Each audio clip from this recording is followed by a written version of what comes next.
estamos aqui, professor Jorge Augusto, explicador virtual, a nossa história. Vamos dar continuidade aqui na nossa aula sobre a querida Grécia Antiga, videoaula número 15. Paramos aqui na Polis de Esparta e vamos dar continuidade na Polis de Esparta sobre a questão da política. Como funcionava a política em Esparta? Nós vamos ver que ela era baseada na oligarquia. Relembrando o conceito de oligarquia, poder político concentrado na mão de um pequeno grupo. E nós vamos ter essa divisão aqui na diarquia, formada por dois reis com autoridade religiosa e militar. Então, quem governava a polis de Esparta eram os reis. Então, por isso esse nome de diarquia. Dois reis que governavam Esparta e possuíam poderes religiosos e também militares. Ajudando os reis nessa organização, nós teremos a Gerúsia, também conhecida como Conselho dos Anciãos, ou seja, os mais velhos da sociedade que faziam parte desse órgão. Era composto por 28 esparciatas, aqueles que nasciam em Esparta, com mais de 60 anos. Fiscalizavam a administração e decidiam sobre a maior parte dos assuntos do governo. Se formos comparar a Gerúsia com a República Brasileira, ela tem a função do Senado brasileiro, aonde eles estão ali para ajudar o presidente na organização política do país. Próximo órgão aqui, a Ápela, era a Assembleia Popular, formada pelos cidadãos com mais de 30 anos. Sua principal função era eleger os éforos. A Ápela eram os eleitores que escolhiam outros administradores sobre a região espartana. Quem eram então os éforos? Aqui, o eforado, composto por 5 éforos, com mandato de 1 ano, eram os verdadeiros administradores da cidade, fiscalizavam os reis, controlavam o sistema educacional e distribuíam propriedade entre os esparciatas, quase que a mesma função dos prefeitos, de organizar e manter a ordem na cidade. O texto aqui coloca que eles eram os verdadeiros administradores. Então, se o eforado não funcionasse bem, todo o mundo espartano também não teria uma boa administração política. Então, aqui nós tivemos a organização política do mundo espartano: a diarquia, a Gerúsia, a Ápela e o eforado. Seguindo aqui, teremos a questão da educação em Esparta. Nós vamos ver uma grande diferença da educação espartana para a educação ateniense. A educação espartana é muito voltada para a questão da guerra, principalmente os meninos.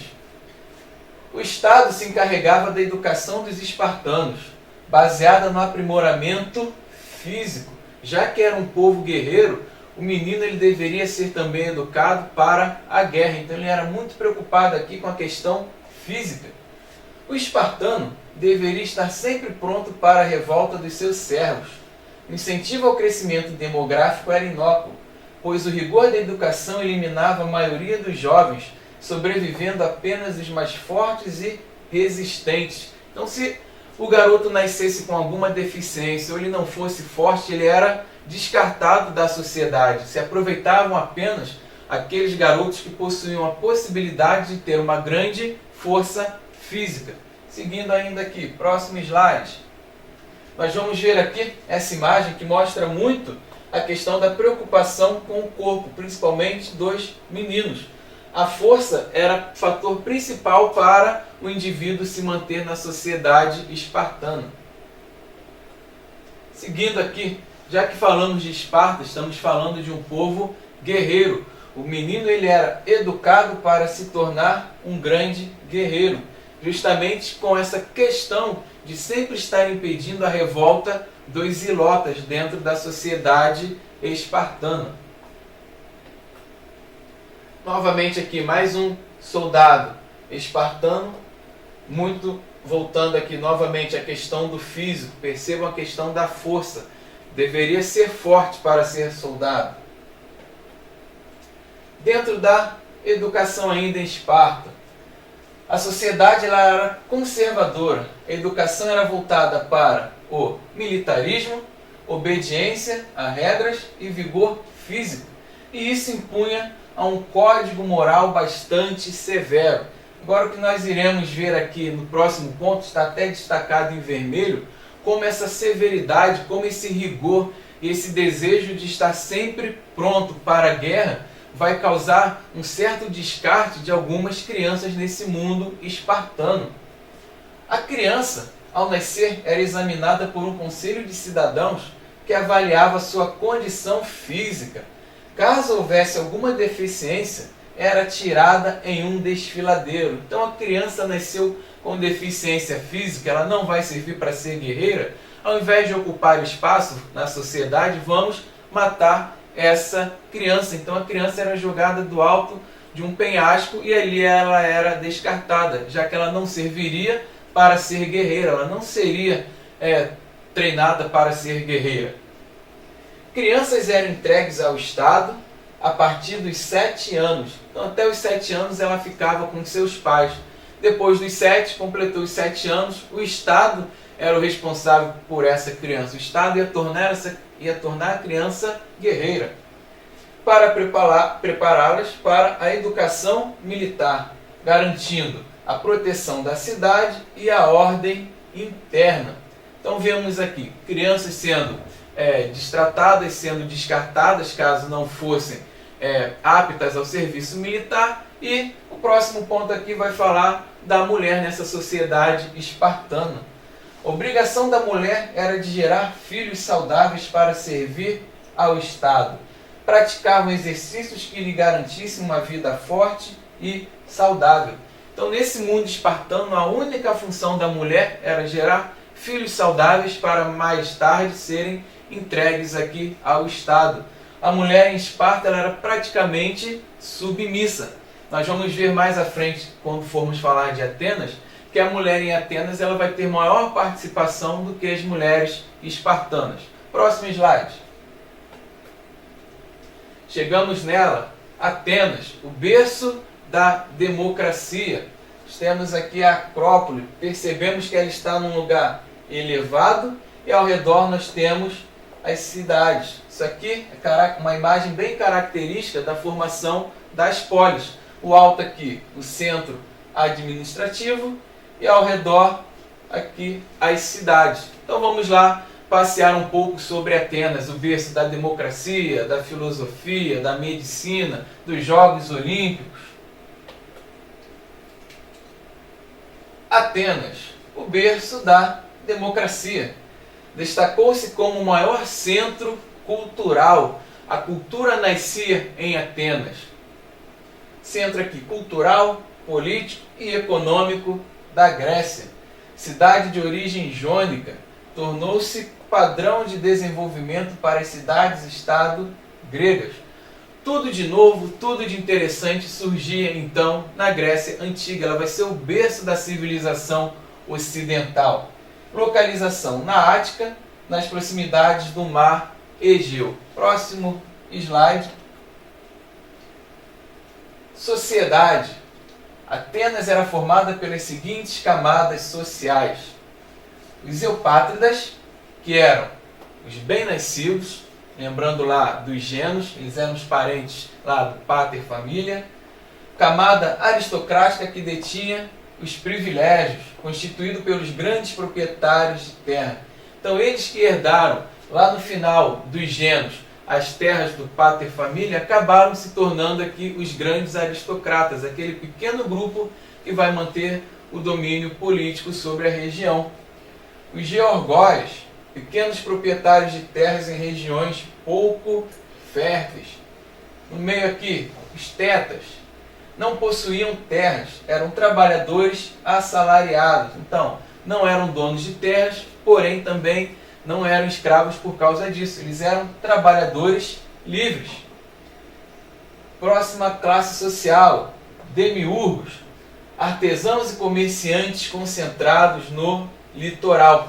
Não trabalhavam aqui a questão da terra, mas sim o comércio no litoral da Grécia. Os metecos, estrangeiros que moravam em Atenas, dedicando-se ao comércio e ao artesanato. Não possuíam direitos políticos e nem podiam comprar terras. Podemos perceber que o estrangeiro ele era mal visto na Grécia Antiga. Os metecos aqui não poderiam possuir terras e muito menos em opinar nas decisões políticas. Só poderiam opinar em decisões políticas os gregos de nascimento. Daqui a pouco nós iremos trabalhar isso na questão da democracia. Embaixo aqui, os escravos, que sustentavam todas essas classes sociais, prisioneiros de guerra ou por dívidas. Assim como em Esparta, em Atenas, o indivíduo se tornava escravo através de guerra e através de dívida. Economia em Atenas. Como funcionava a economia em Atenas? A base da economia era o comércio. A produção agrícola ficava a cargo dos escravos. A manutenção da escravidão na cidade foi fundamental tanto para o desenvolvimento da economia como para a consolidação da democracia, possibilitando uma situação política mais equilibrada, na medida em que as camadas populares tiveram algumas de suas reivindicações atendidas.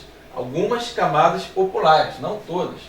Ao preservar o trabalho escravo, a elite econômica tinha grande disponibilidade de seu tempo para participar das assembleias e das demais atividades políticas. Então a escravidão, ao mesmo tempo que ela contribui para o crescimento comercial, ela também vai contribuir para que a elite discuta, através da política, os problemas da sociedade ateniense.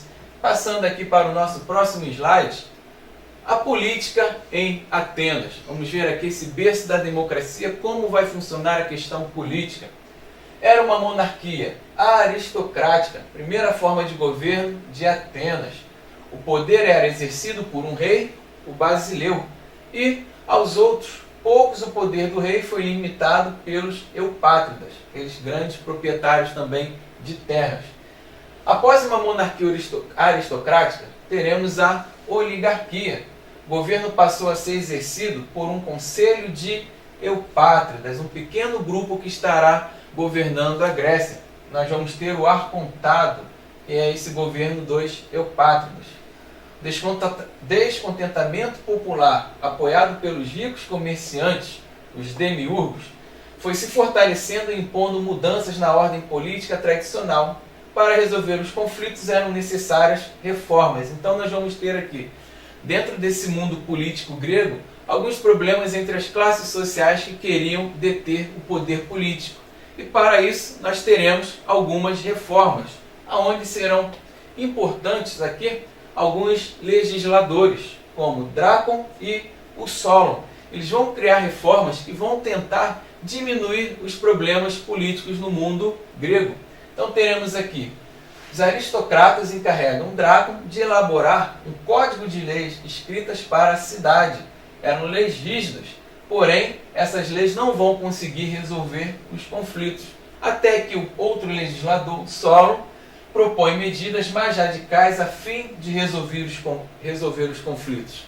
E nessa questão de resolver os conflitos, uma das principais mudanças será aqui, a abolição da escravidão por dívidas. Agora ninguém se torna mais escravos por dívidas, apenas escravos por guerra. Atenção aqui, aboliu a escravidão por dívida. Nós continuaremos a ter escravos na Grécia Antiga. Por quê? A escravidão através de guerra, ela continua. Dividiu os cidadãos em 4 classes baseadas na riqueza e determinou a relativa participação política de cada classe. Então nós teremos as classes sociais participando das decisões políticas, porém cada uma de maneira diferente. Sempre lembrando que estrangeiros e escravos não possuíam participação política alguma. Passando nosso próximo slide, ainda dentro da legislação. Entretanto, as reformas de Solon não conseguiram apaziguar os ânimos. Essa crise facilitou a tomada de poder pela força. Nós teremos aqui a utilização da força para se chegar ao poder em Atenas. Então nós teremos aqui o surgimento da tirania. O período da tirania iniciou-se com Pisístrato, o primeiro tirano, o primeiro a tomar o poder à força. Esse tirano deu terra dos aristocratas aos pequenos proprietários, concedeu empréstimos aos fazendeiros, incentivou a colonização e o comércio, e também vai construir obras públicas. Quando a gente fala em tirania, é tomar o poder à força e impor também todas as regras à força. Então todos obedeciam o tirano sem nunca desobedecer. E ao fim da tirania, nós teremos a democracia. Clístenes, um outro tirano, fez nascer a democracia ao aperfeiçoar as leis de Solon. A nossa próxima aula, então, será sobre a democracia. Muito obrigado pela atenção e até a próxima.